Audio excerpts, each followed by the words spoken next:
right, welcome back to Slip Joint Display. Today we are looking at a Great Eastern Cutlery 86 in brown sawcut bone. This is knife number 862125. Let's get into the model.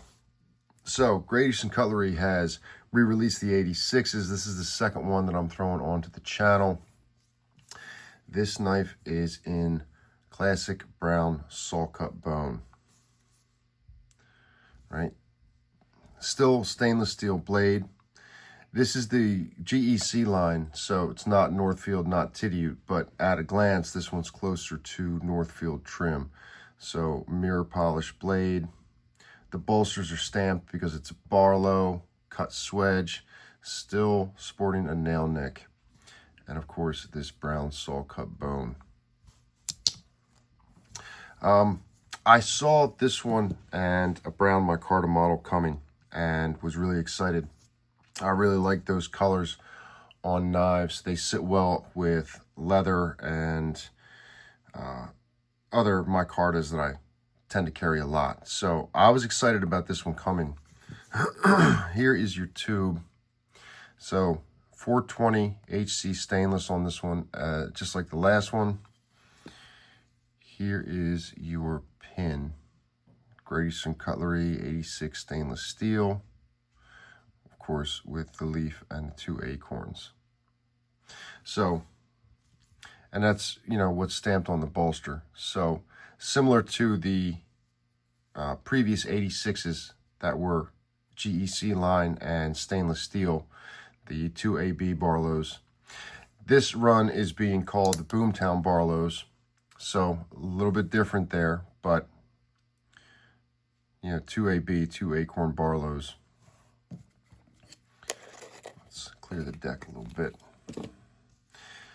So, this is the first or one of the first saw cut models that I actually have. I haven't had many of them, and this is by far the best saw cut that I've ever had. Best saw cut pocket knife that I've ever gotten. The job that they did on this bone is just amazing. 420 HC stainless, so stainless steel blade. I got into that, the particulars of that a little bit on the previous video on 420 HC. The HC standing for high carbon. It's just a higher carbon version of 420 steel. All of, you know, which is in the 400 series. We have GEC practical knives on the blade. Let's see. As with the previous one, we have Great Eastern Cutlery Titusville, PA. And then on the other side, we have 862125 SS for stainless steel. So the last knife, it's right here, was a sheep's foot. I've been carrying this one a lot, really enjoying it, having it in the pocket. I was really looking forward to these coming out. These are spear point, so closer to what is more common on 86s. Yeah, I was looking forward to this. The Barlow aspect, the brown sawcut bone. They did a blue sawcut bone as well that came out with these. I can't get everything, so you know, I had to pick and choose what I was going to go after. This bone is done very well. The execution is great. The action is great. Once again, I haven't flushed this. I haven't even put a drop of oil in it, and it's moving phenomenally. This is a little bit to the left. A little bit to the left. Seems to be an ongoing thing with this pattern. That's okay. The pins all look good. Transitions are good, although you can catch this one pretty easily. This one is like it's not there. And so yeah, the front transitions are catchier than the back ones. Let's look. looks really good. The bone is very well matched. The coloring on it's great.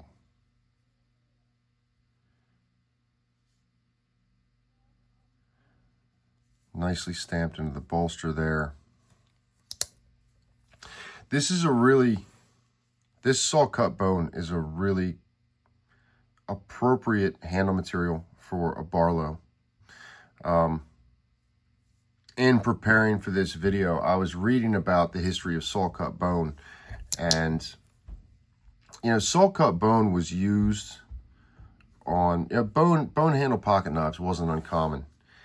And the problem with bone is that it's a natural material. So if you want to mass produce knives inexpensively,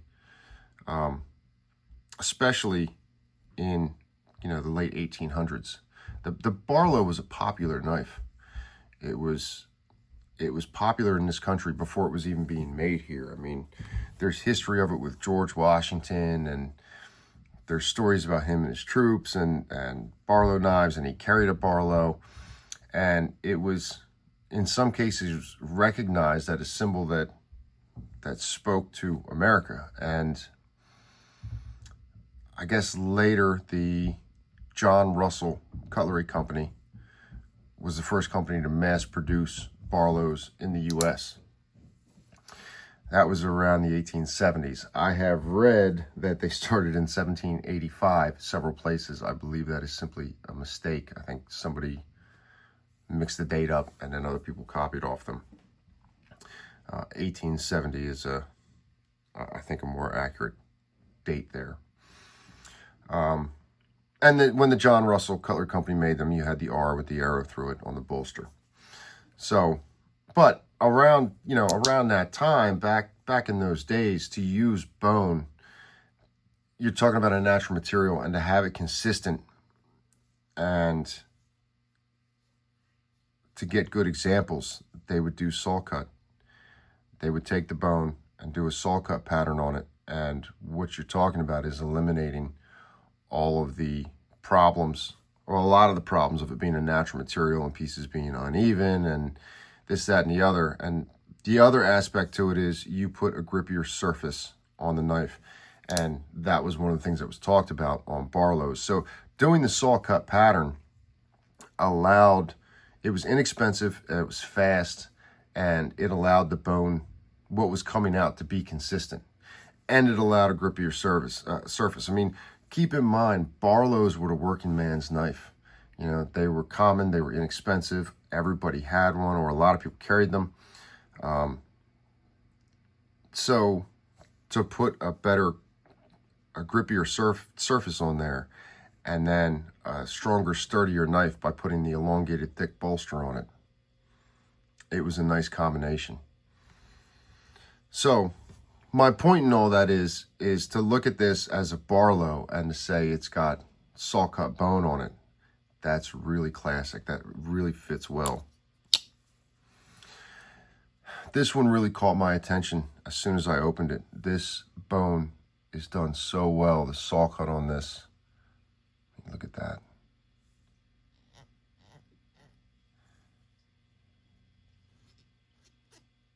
Yeah, you can hear it.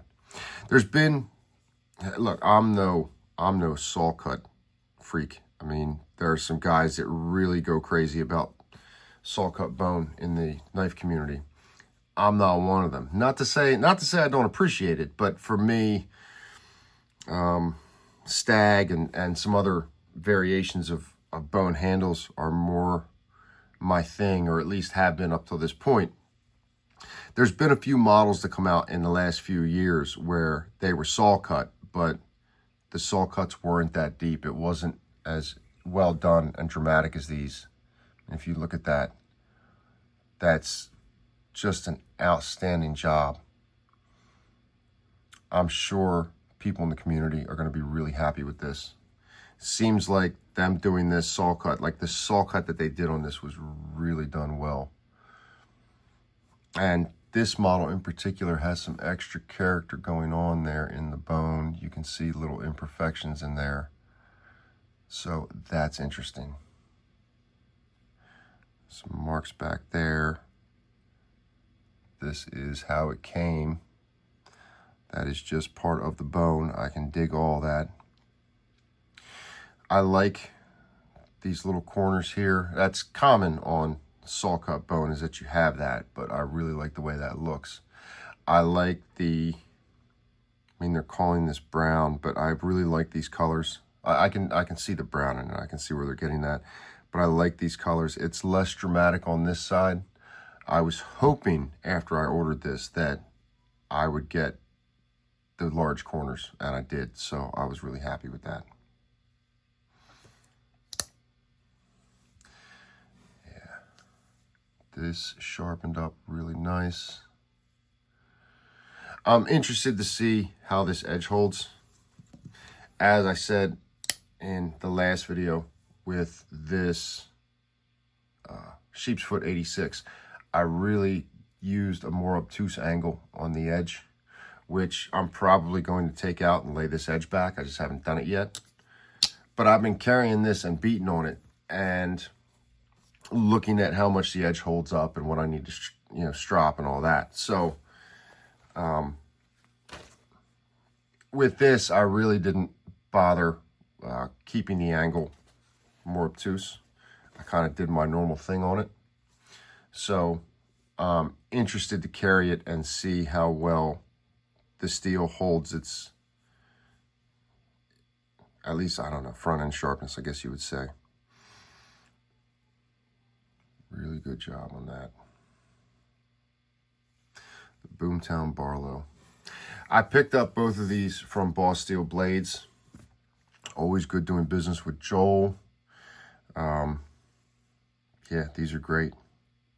I mean, what a classic knife. Interesting that they did it in the stainless steel, and it's GEC brand. There's a lot from this run that was. Let's have a look around. So, 2 3/4 blade, a little over 3 inch total, maybe 3 1/4, and then around 4 inch handle, or yeah, around 4 inch handle, something like that. Not quite flush at half, but we're close there. Let's see. I've got no gaps from the outside. Nothing that I can see anyway.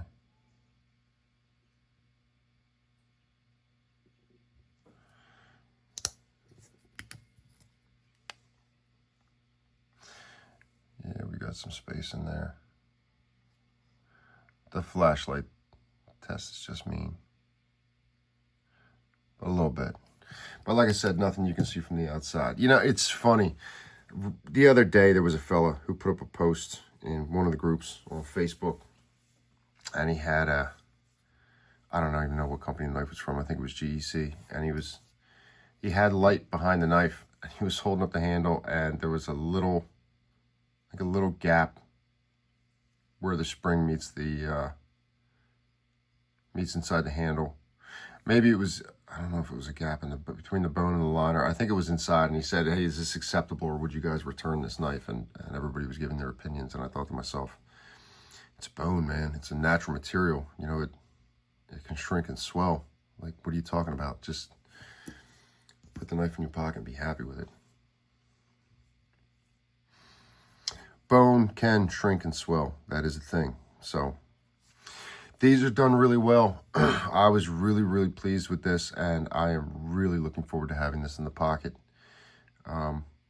Great Eastern Cutlery knocked it out of the park on this run, and it's interesting that they're using 420 HC as the steel. I wasn't displeased to see stainless steel coming out. Not that I don't love 1095, not that I don't love carbon steel and patina and all that, but it's something different, and it's really not crazy to think the Great Eastern Cutlery would kind of just go a different way and do their own thing. Great action on these. Great profile on this knife. What an outstanding job. Anyway, I wanted to bring it out, have some discussion. What do you guys think? I know that these are hitting the market. I know that a lot of people are doing videos on them. Who in the of the people watching have gotten a Great Eastern Cutlery 86 from this run? What's your thoughts? What's your experience? What do you think of the saw cut? What do you think of the history behind it? I mean, the Barlow is kind of, I don't know. Some historians would say the first, I don't want to say American pocket knife. That's kind of what I'm feeling on it. It was first made in Sheffield, England, but it was really popular in America and eventually was produced here. And I don't know, it was really popular here. So what are your thoughts? What are your thoughts on Barlows, the saw cut, the whole thing? Get down in the comments, let us know. We'll have some discussion, and I'll see you guys on the next video.